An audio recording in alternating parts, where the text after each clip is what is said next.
I'm gonna make this talk as quick as I can. This is 29er notes for you guys for the next month. I'm gonna email this out. I'm gonna email out some CSUP clinic recommendations as well. And then you can follow along here. I'll try to do it in 15 minutes here. It's kind of long. And there we go. So I am gonna email this out. Goal is to ramp up your maintenance and prep work. Everything triple checked and done a week before Midwinter's West, so that's probably not possible because you got the CSUP clinic, but so you're looking at about, you know, the 18th, 19th, 20th of March, your boat is done. It's always good to set your deadlines ahead. Okay? Everything is secure. Go over your boats with screwdrivers, pliers, double check everything. You have to tighten the screws for the spinnaker halyard blocks, the cleats. The boat twists and it sucks air in and out. So if you have little leaks in the deck, sucks water in and out of your boat as the boat breathes.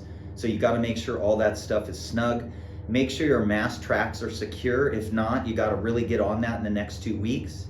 If you have damaged jib holes, what you do is you use a bolt, and you put a bolt there with a lock nut on the other side.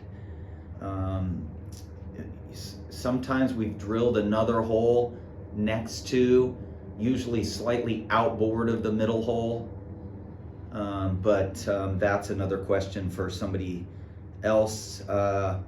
Make sure your jib sheet cleat angle is good. If that's not good, harder to play the jib. Make sure you talk about all these things. Make sure, this is very important, you're only as fast as your gaskets. Okay, so make sure your centerboard gaskets are very nice and the board is not cocking to the side either way. Obviously your boats are polished. Your rake measured and zip tied. Rake does not really make a difference because when you move forward, the top of your mast moves forward a lot when you move back. So rake doesn't really matter. It's a very small range that you're allowed to be in, and technically you're supposed to zip tie that. They don't require that at every regatta, but forestay, you want to measure it. Make sure it's legal length, your adjuster's legal length. Legal is crucial. In October, they'll measure that for the Youth World Qualifier and zip tie it, okay? Theoretically, a bigger team would go on the forward end of the measurement and a light team would go on the aft, the more raked aft on the mast. So it really doesn't matter. Leech cords, make sure you're releasing your leech cords off of your sails at least at the end of every regatta, okay? Don't leave leech cords on. Travelers measured and marked and compared to your teammates. So travelers measured, you know, a bigger team is probably gonna have a slightly, you know, looser traveler because you're gonna use less vang. A smaller team is gonna go a tighter traveler because you're going to use more vang, but just compare them. You have to compare weights always when you're talking to your teammates. And then the general rule is work on your boats in the dark and sail when it's light. So that's a very important rule to follow, or just a little guide to remember. Okay, the next section is called group discussion. You guys should talk amongst yourselves. You guys should be having meetings once in a while. What do you all think you need to work on? Things like tacking and the amount of windward heel going into the tacks, flow over the sails, flow over the board through the tacks and jibes. You know, don't care who is right or wrong. Just keep trying to enhance your light and medium air tacks especially. Heavy air tacks are strictly related to how well the skipper steers and how quickly the crew can get on the wire on the other side. Essentially, absolutely flat through the tacks.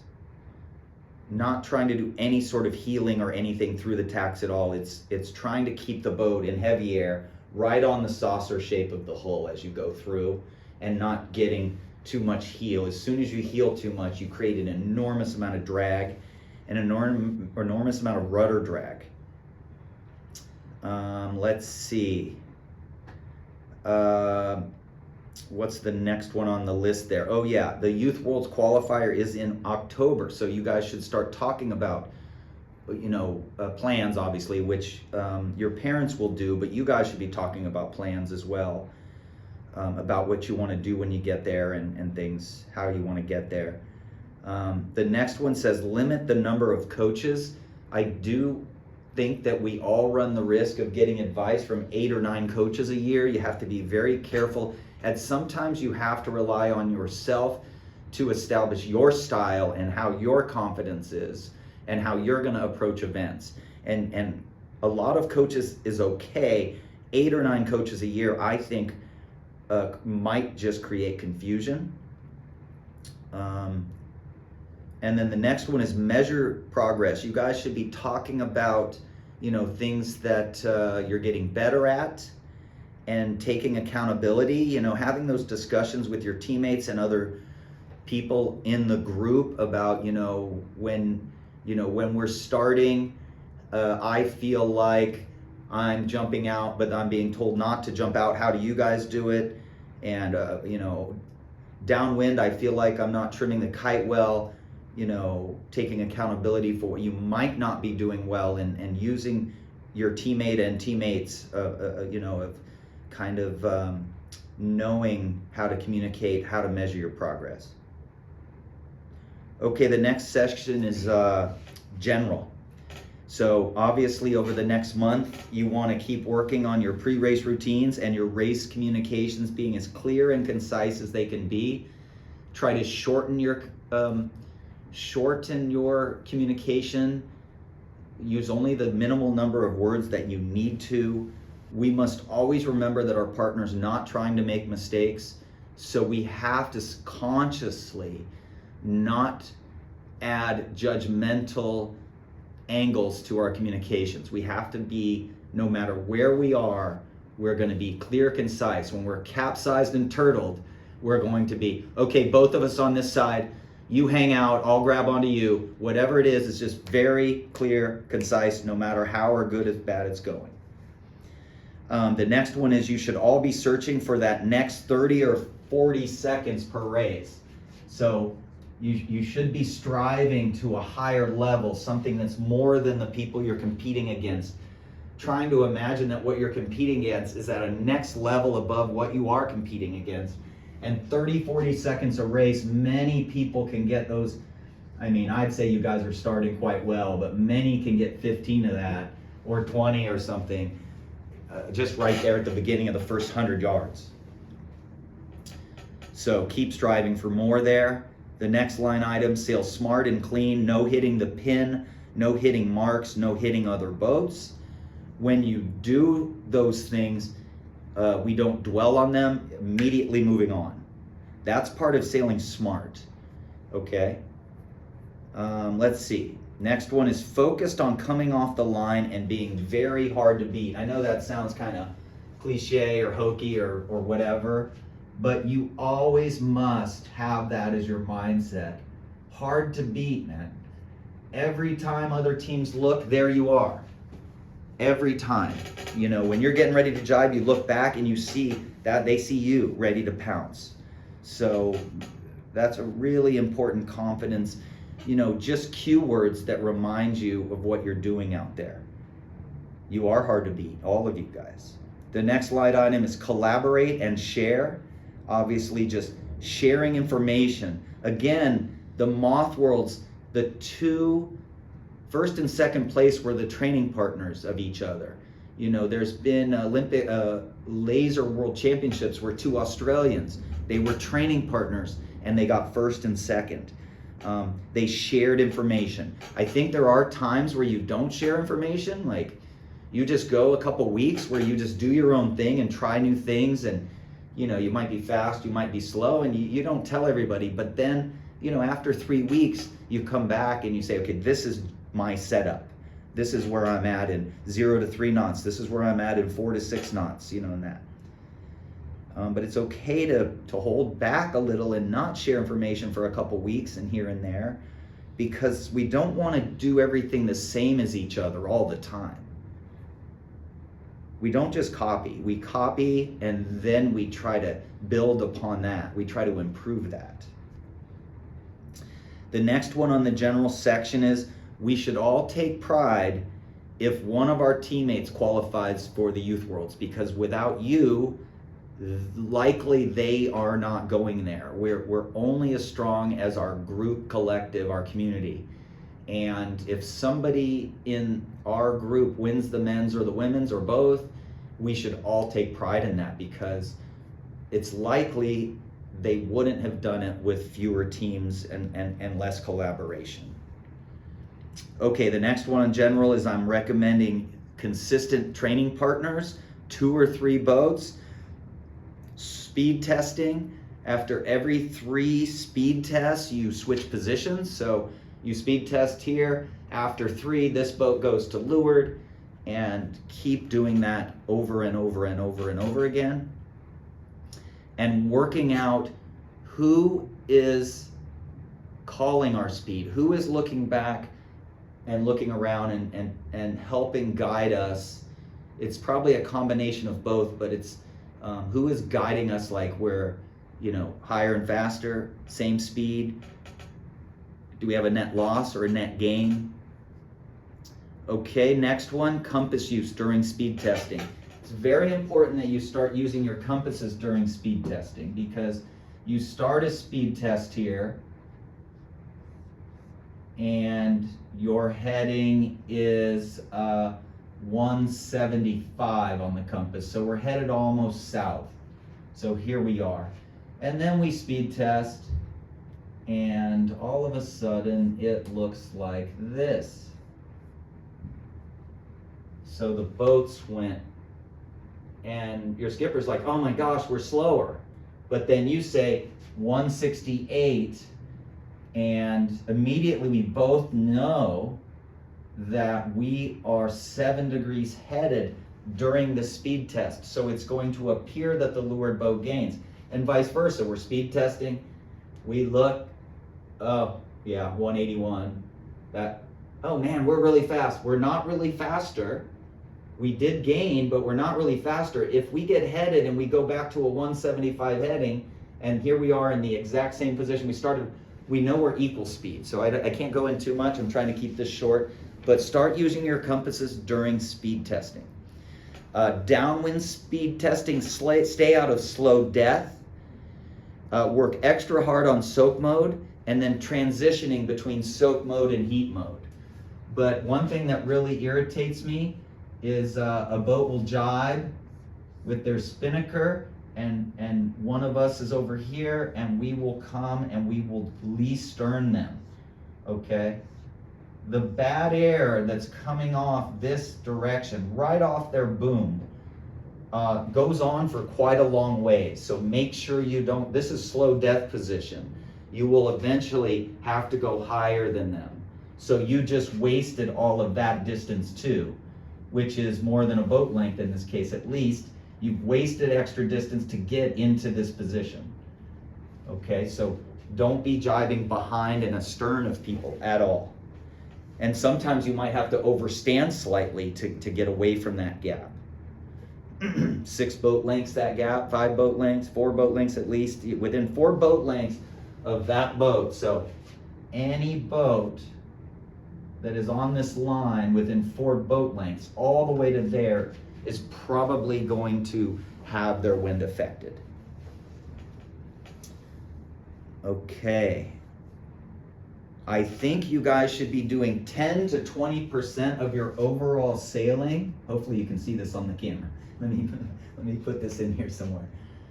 10 to 20% of your practice time is solo. On your own. No other boat, no other coach. And you do what's called pretend mode. You actually pretend you're racing. And you practice wind and light wind detection, you practice wind shift detection, you practice communications, you practice the compass. Whatever you do as if you are racing, you're in full race mode, okay? And this is how we add repetition to our actual in-race things that we do every race, which is communicate and all these things. We pretend, and what I do is I pretend I'm racing a group of 2 or 3 other boats and they're all world champions. Okay, the next line item is 1 buoy drills. You guys should know them. Windward mark drill, go around the windward mark, go 1 minute. Drop the kite, back up, round the windward mark, go 1 minute, dead downwind. 30 seconds on starboard, 30 seconds on port, kite down, back up. Do 8 of those. Leeward mark drill right turn, practice it. You go around the leeward mark right turn, you go around here, you go 30 seconds. In a 29er you might have to increase it. Go 1 minute, 1 minute, set the kite, back down, go around again, 1 minute, close haul. That's the leeward mark drill. You do right turn, you do left turns. Pin in ley line drill. You come over here, you tack just above where you think the ley line is. You go 10, 9, 8, 7, 6, 3, 5, 4, 2, 1, go. You come around here again, 20, 19, 18, 17, 16, 10, 9, 8, 7, 6, 5, 4, 3, 2, 1. Come over here again, 30 seconds, 20 seconds, just so you vary the time, but you do the pin and ley line drill. You're trying to tack just inside the ley line and then have 30 seconds or less. Sometimes I just do 10 seconds. Okay, and then crab around the boat drill where you guys go, you guys start and then you stop the boat and then you crab, come around the buoy, accelerate, go up, stop, crab, go around the buoy. So crabbing around the buoy, that's what it is. If you don't have my sheet here, stuff's going to be a little bit confusing, so I'm hoping that you get it. And then I do recommend sailing over flat in practice at times, literally having the crew just trying to stay out of the water. I'm not a believer that we heel to windward upwind. I know there's people that can do it. I look at Olympic videos, I watch Olympic laser videos, I watch Olympic 49er races. I just don't see a ton of people heeling to windward. I do see people sailing flat. I recommend practice heeling to windward in practice. And then getting, but again, I'm not a big believer heeling to windward is worth the risk in almost all cases. Okay, these are some other notes. Have fun in March, that's our goal. Go into the whole month just going, we're gonna have fun together. We're going to put the time into this as best we can. And we're gonna be committed to enjoying the process. Sometimes you have to self-talk yourself and remind yourself we are quite lucky to be doing what we're doing, and it is developing your emotional response to things in so many areas you don't even know. Fun in March. Getting lee bowed is bad. So there are times where you plan early and let a boat cross you, but getting lee bowed and obviously in skiffs is bad, unless you want to tack. Okay, you all need to work on in the CISA clinic and this next clinic's second beat tactics and how to get out of the gate area. My number one rule is for gates is to plan early by looking at what I think the wind shift is going to be after, and I know it's hard to tack after gates because you're going through the fleet, but that might be the thing to do to get on the lifted tack right away. But getting out of the gate area is something you guys should be very dedicated to. Plan early is my recommendation, and really try to get yourself out of that area, recognizing that the wind at the gates is often different than what you've practiced in and what you've been racing in. The wind is often more shifty, we have more chop, and so we have to keep our heads out of the boat and pay attention to what's happening and making sure we're not losing a lot right away. Obviously seeing the wind before we go around the gates. Make sure when you go around gates you don't go and just sail into a hole after marks. That's easy to plan for. Okay, the next one is limit covering. If you're good enough to get ahead, you're good enough to gain more. Limit your covering. Make sure you're tacking in the spots where you should be tacking and not tacking because other people are behind you tacking and doing things. Okay, the next line item, upwind jib trim. We keep the jib trim very steady, as you know, when it's side force conditions, and as it gets more choppy and shifty, then the jib starts to get adjusted more. I worry that if you adjust the jib too far out in light and medium air, you cause the top of the jib to luff too much. A little luffing at the top is okay, a fraction in light and medium winds, but definitely more jib trim as you get choppier and shiftier. I have some notes for you that I'll also attach for the CISA clinic, and that's one area you want to explore with your coaches. Exploring jib trim by talking to the coaches and asking them to watch you and talk amongst your teammates and try to minimize where you can. Downwind mainsail trim, you guys should be talking about how tight is too tight on your main sheet downwind. Are you going with a loose vang with a tighter main sheet, or are you going with a little more vang with a looser main sheet? Okay, so talk amongst your friends on that. Start coming to grips. When is the main sheet too tight? Downwind. Close to the warning signal, stay near the committee boat. And so if the starting is at 11, by 10:55-ish, 10:50-ish, you're over by the committee boat, hanging out by the committee boat preferably. There might be some reasons why you wouldn't, but you sit there, you judge the current, you get the time very clearly. When they do the 5-minute gun, you're right there. You might hear the race committee talking about, oh, the windward mark is at 190 degrees, and you know your compass heading on starboard has been 170, 165. You're like, it looks like starboard's way closer to the mark. What do you think? And that type of stuff. Listening to the race committee's okay. Probably won't hear much, but you do judge the current a little bit. How fast am I drifting away from the line, or am I drifting up towards the line? Just a good last current check.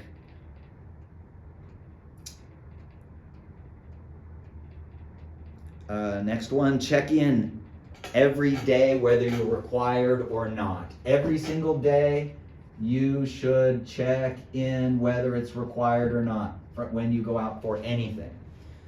Go by the race committee, get on starboard tack, wave of them, say thank you, and say checking in, and they say, oh, you don't need to check in. You say, fine, I just wanted to say hi and thank you. Downwind communication, the crew calls pressure on the sheets and moves forward and aft a lot and keeps the boat going, and the skipper calls the wind. We talked about downwind bad air. Okay. The next one, jibing flow, longer jibes. In light and medium air jibes, I was very impressed with you guys on how it seems like you're keeping flow over your sails, keeping the sails powered up, and also keeping flow on the boards as you go through them. So longer jibes, working on those little bit longer jibes. And I do know guys like Quinn Wilson, the Nine Ice Boys and everything, Antoine, they are really, really great at that. The next one is tighter rig. How much does your forestay bow downwind? So if you're going downwind and it's pretty windy and your forestay's really, really bowing, that's the signal to put a turn on.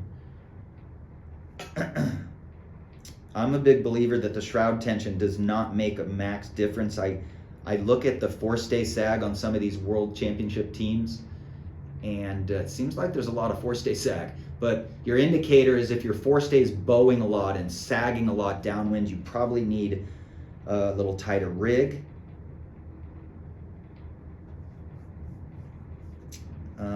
Next one, middle hole. Wondering how many of you went to the middle hole on the windy days lately. So when you were in St. Petersburg, when you were in Long Beach last regatta, I think we had a windy day. How many of you guys went to the middle hole on the jib? When you raise your jib halyard up when it's windy, that moves the jib lead forward. When you raise the jib halyard up, it moves the jib lead forward. So when it gets windy, hang more on the jib halyard and go to the middle hole. Okay, next one, if you flip downwind, especially more than once, that is board up. That is the foreign language for put your board up. Start at 4 inches up. The problem is if you're heeling, the center board is now creating lift that way. That's why you're jibing. You're going through your jibe, you're heeling, and now you're getting lift, I guess horizontally or that way, vertically. I'm not really sure what that is. So if you're flipping upwind, definitely raise the board, among other things. And then upwind, if it's breezy and you let go of the tiller and the boat heads up very quickly, you are probably heeling too much, but it's also a sign that raising your board a couple inches will take away a little weather helm. It'll move the center of resistance point aft, and will take away weather helm. So if the boat rounds up when you let go of the tiller upwind, first try sailing flatter or with the main sheet slightly more depowered, maybe an inch of vang and an inch out on the sheet or whatever. But raising the board a little will take that away. 1 minute before the start of every race, you guys should be looking, maybe a minute and a half you can do this. You should be agreeing, is this gonna be a full trapping start? Is it going to be medium wind, or is it going to be light air where the crew's going to be trapping forward and very high on the trapeze? You should know that. You don't want to get caught by surprise. Starting is just not all about boat position, and obviously that's crucial. You cannot get shot out the back, but you have to kind of know what's going to happen after the start. Skipper movement upwind. I think you guys all know this. Light air, very little, and letting the crew stay high on the trap, moving in and out quite a bit. Downwind, the crew is moving in and out on soak mode in light air. They're moving in and out a lot, and the skipper's moving very little. Medium, the skipper is on the rail, and the skipper's upper body is moving a lot when it's medium air. You're moving a lot. Okay, and then heavy air, the skipper's position is how much pressure can you put in the hiking straps and still be able to steer the boat well without you getting fatigued. You can't get fatigued in your hiking to the point where it's distracting you and you can't steer as well. But pressure in the straps and heavy air is crucial. And then the last final thing, and that's because this came up recently, when is it so windy that you have to start letting the vang back off? I don't even know if that point, I'm not really sure. I'm guessing it's like 18, 20 knots for good teams, and they start to ease the vang back off when it gets real, windy. 20 knots? Anywho, that's just a question to ask. So write any questions you have, print these out if you have a printer, and keep these with your notes, and then hopefully this sparks some of discussion so that you can write back to me, or when we meet again you can question me on it and maybe disagree with me or agree with me, and I can help you. But just keep focusing on stacking up experience and learning as much as you can, so by the time we get into October and the Youth World Qualifier, we're ultimately confident in what we have practiced.